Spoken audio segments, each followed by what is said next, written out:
All right, so we're ready to deep dive into this U.S. election, huh? And it seems like every day things get a little bit crazier, especially with this election coming up in November. And we've got some interesting stuff to unpack, especially around some of the things that Donald Trump is saying on the campaign trail about what a potential second term might look like for him.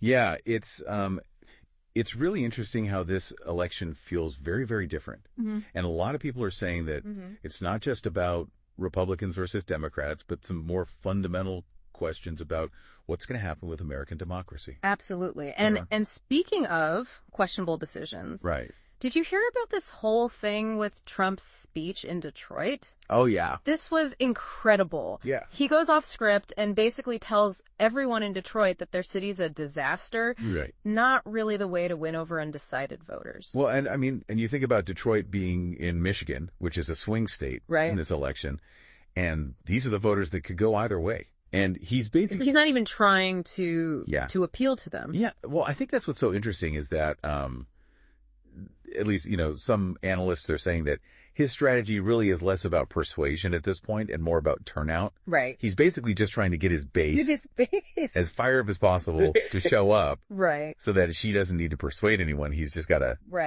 get those votes out. It's a risky strategy. But totally. But speaking of those voters in Detroit, right? Biden won 94% of the vote there last time. I know. It's crazy. That's landslide territory. Yeah, it is. You don't see 94%. 94%? Every day. It's wild. And I think it's interesting now because his words are being used against him. Right. They're playing clips of that Detroit speech during Lions and Tigers games. Oh, wow. I mean, talk about a captive audience, right? So not only are you potentially alienating these voters in a very important swing state, but now you're literally using your words as motivation to go to the polls to vote against you. Right, exactly. And it raises this question of is he really this out of touch? Yeah. Or is this all part of some kind of calculation?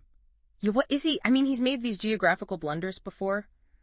I'm trying to remember. All the time. He thanked Sioux Falls while he was in Sioux City, Iowa. Oh, yeah. Just basic geography. Yeah. But it does make you wonder, are these gaffes? Or is this all part of some grand strategy where he's trying to, appeal to a certain base? Yeah, and I think that's what's scary. Right? Is that if he's making these kinds of gaffes on something relatively simple like geography, what happens when we're talking about nuclear codes? Right. You know what I mean? That's a good point. And that leads us to, I think, the other thing that you wanted to unpack. Yeah. Was this whole Project 2025. Project 2025. This is something that a lot of people are talking about, and I think it's important that our listeners understand what Project 2025 is and why it's such a big deal. Yeah. So Project 2025, it's basically like a blueprint for how Trump wants to restructure the entire executive branch. Wow. If he gets reelected. Okay. And one of the most I think alarming pieces of it is something called Schedule F. Okay, Schedule F. So yeah. That sounds ominous already. It's not great. What is that, and why should our listeners be concerned about it? Basically, imagine a scenario where, the president could replace any, career civil servant. Oh, wow.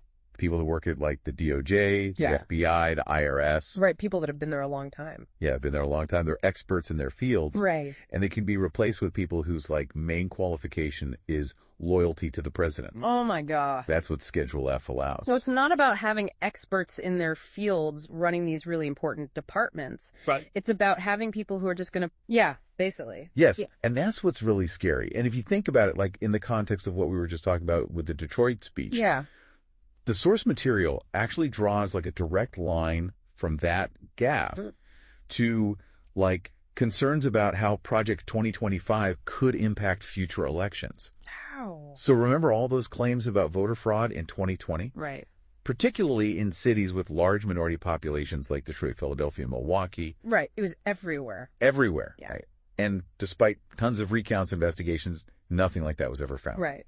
But now imagine those claims being investigated after 2024. Oh my gosh. Not by like impartial civil servants, Right. but by Trump loyalists who are like maybe installed through this Schedule F thing. You're saying that it could undermine the entire election process? Yeah, and this isn't like theoretical. Really? Yeah, Trump actually tried to enact Schedule F, the executive order, in 2020. Wow. But it got revoked by Biden. But the fact that he tried to do it once shows you that, like, he's serious about this. So this is not just some campaign rhetoric to get people excited. Yeah. This is an actual plan he's trying to put into place. Yeah, and I think that's why it's so important to understand, like, the implications of this. Right. Because it's not just about, like, one election. Right. It's about the long-term impact on, like, democratic norms and institutions. You know, it's so interesting you bring up that historical context, because I know a lot of people have made the argument that, you know, authoritarian regimes, they don't just appear overnight. It's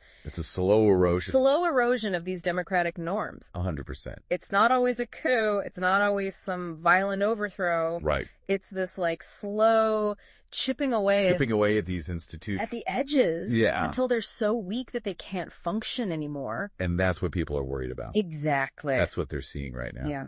Yeah. And it's scary stuff when you really think about it. You know, we talk about these threats to democracy as if it's something that comes from outside. Right. You know, from another country. Right. But what you're describing is a threat that comes from within. Cool. From a leader who's potentially trying to use the tools of democracy to dismantle it. Yeah, and I think that's what a lot of people miss is that, like you said, it's not always tanks in the street. Right. It's not always some violent overthrow. Right. Sometimes it's a lot more subtle than that. Yeah, and it's those subtle things that we need to be paying attention to. Totally. So we've covered a lot of ground here. You've given us a lot to think about. Yeah. From Trump's campaign tactics to the potential impact of this project's 2025. Right.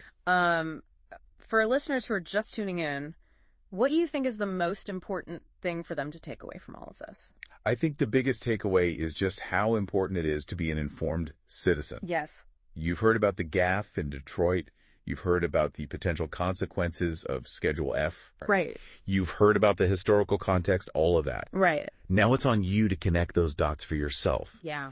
Read these sources that you talked about with a critical eye. Think about the information that you're seeing out there. And most importantly, get engaged. Yeah. Get involved in the political process. I love that. Because at the end of the day, your vote, your voice, your understanding of these issues. It all matters.